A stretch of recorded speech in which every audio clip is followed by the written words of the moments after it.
उन्होंने कल इजाज़त दी है, तो उस वक्त हम मिले थे, तो उस वक्त हमें कोई आइडिया नहीं था कि इजाज़त मिली और उसके ऊपर हमारी बात नहीं हो सकी। ज़्यादातर केसेस के हवाले से बात हुई, ज़्यादातर लीगल और पॉलिटिकली उन्होंने अपनी सारी जो है हमारे सामने रखी, लेकिन उन्होंने बड़ा वाज़ेह कहा कि मुझे बड़ा टाइम मिल गया है जेल के अंदर मुताला करने का, सियासी मुताला, पॉलिटिकल अपना वो जो तारीख़ी मुताले का और इस्लामी मुताले का, तो मैं बड़ा डिटेल से जो है वो पढ़ रहा हूँ। तो ये बड़ी एक हमें खुशी हुई कि खान साहब को जो है वो बुक्स और मिली हैं और वो उसमें जो है वो अपनी जो है वो रख रहे हैं, इस रीडिंग वक्त जारी रख रहे हैं। मुल्क का सारा निज़ाम एक शख्स को गिराने में लगा हुआ है।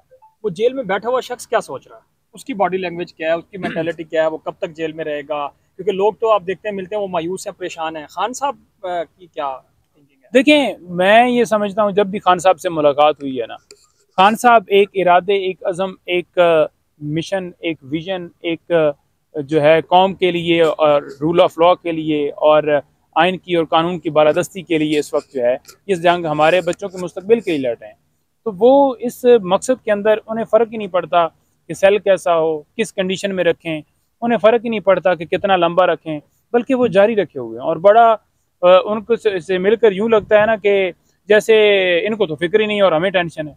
तो वो हमेशा अगर टेंशन लेते हैं तो वर्कर्स की लेते हैं, लोगों की बारे की लेते हैं, और मुल्क के अंदर जो मुआशी अदम इस्तेकाम है उसकी लेते हैं, और जो इस वक्त लाकानूनीत है उसकी लेते हैं कि ये आनी चाहिए, स्टेबिलिटी आनी चाहिए। मैं अगर अंदर हूँ तो इसके इसके बाद जो है रिजल्ट ये निकलना चाहिए, ये नहीं निकलना चाहिए कि वो चीज़ें ज़्यादा कर दी जाएँ और लोगों के ऊपर तशद्दुद किया जाए। नहीं साहब, ये बताइएगा कि पहले प्राइवेसी का ख्याल नहीं रखा जाता था जब भी आपकी मुलाकात होती थी। कल की मुलाकात में क्योंकि अदालत के हुक्म था कि वाज़िन की प्राइवेसी का ख्याल रखा जाए, इस तरह का क्या मामला था? कल प्राइवेसी दी गई आपको कल मुलाकात के दोबारा दौरान? जो है वो फिर जनाब एक दो तीन फूलों वाले जो हैं वो साहब जो आकर बैठे हैं, और खोसर साहब ने उन्हें कहा कि जनाब आप मोहतरम बाहर तशरीफ़ ले जाएं, तो फिर वो उठे हैं। अदरवाइज़ वो चाहते थे कि हमारी एक एक चीज़ देखें, ये क्लाइंट और वकील की आपस में जो है कन्वर्सेशन होती है और सीक्रेट होती है, और उसके ऊपर आप जो है जाकर कान रख लें कि हमारा क्या प्लानिंग है, तो ये गलत बात है। तो उसके ऊपर फिर वो उठ गए, उन्होंने मेहरबानी की, आधा पौना घंटा हमारी मुलाकात हुई, बेहतरीन मुलाकात हुई। लीगल टीम के हवाले से जो खबरें चलाई जा रही हैं, ये हो गया वो हो गया, कोई किसी तरह से इमरान खान साहब ने कोई कल तहरीक इंसाफ के अहम रहनुमा आसिफ कैसर, मोहम्मद खान और बैरिस्टर सैफ की मौलाना साहब के साथ मुलाकात हुई है, तो इसका कोई खान साहब ने कॉन्सेंट दिया है, उसने गो थ्रू किया है, या ये अपनी तरफ से मिले हुए हैं, या कोर कमेटी की तरफ से ये लोग गए? देखें, बात यह है कि ये पॉलिटिकल कमेटी बनी हुई है और उसके ऊपर बड़ा मीडिया जो है वो उछाल रहा है, और वो जाकर उन्होंने सिर्फ फातिहा पढ़ा है, और वहाँ पर उन्होंने कोई किसी हवाले से ना कोई कंप्रोमाइज़ करने के लिए गए हुए थे, बल्कि उन्होंने बाद स्टेटमेंट दी है अपनी कि हम फातिहा के लिए गए हुए थे।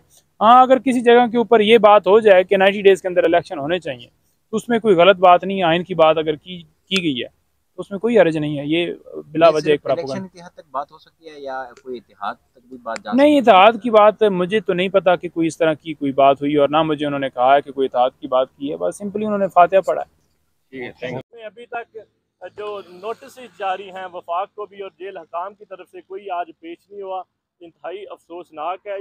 इसी बाबत जो है वो आज केस अर्जन हो गया। दूसरा, हमारा जो इमरान खान साहब को अदम पैरवी, अदम हाजिरी की बिना पे अलकादर ट्रस्ट और तोशा खाना में उनकी ज़मानतों को मनसूख कर दिया गया, उसकी डीबी में समात होगी। लेकिन लाहौर के हवाले से मैं आपको कहूँ कि जो 9 मई के हवाले से मुकदमात थे, उधर भी अदम पैरवी, अदम हाजिरी की बिना पे इमरान खान साहब के केसेस को खारिज कर दिया गया।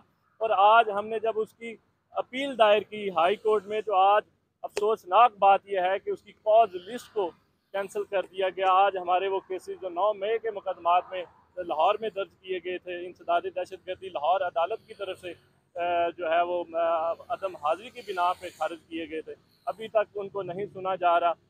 हमारा ये कहना है कि ये चाहते ये हैं कि साइफर केस की ज़मानत के बाद इमरान खान साहब की 9 मई के मुकदमात में उनकी गिरफ्तारी डाली जाए। लेकिन इन तमाम हरबों के बावजूद अटक जेल में बैठा कैदी वो खड़ा है, खड़ा रहेगा, और इनकी सोच से ज़्यादा वो बहादुर है। आपको लगता है कि साइफर केस में इमरान खान साहब की ज़मानत अनकरीब हो जाएगी? देखें, साइफर केस किसी लिहाज से बनता ही नहीं है। ये देखें, एक कैसा एक केस है, मुज़क्का खेज़ केस है। इन तमाम के बयानात आप देख लें। कभी कहा जाता था साइफर है ही नहीं है, उसका वजूद ही नहीं है, फिर साइफर भी हुआ, फिर उस पर मुकदमा भी हुआ। साइफर का केस किसी सूरत भी नहीं बनता। हमारे तमाम लीगल और फैक्चुअल पॉइंट्स पर उस पर बहस हो चुकी है।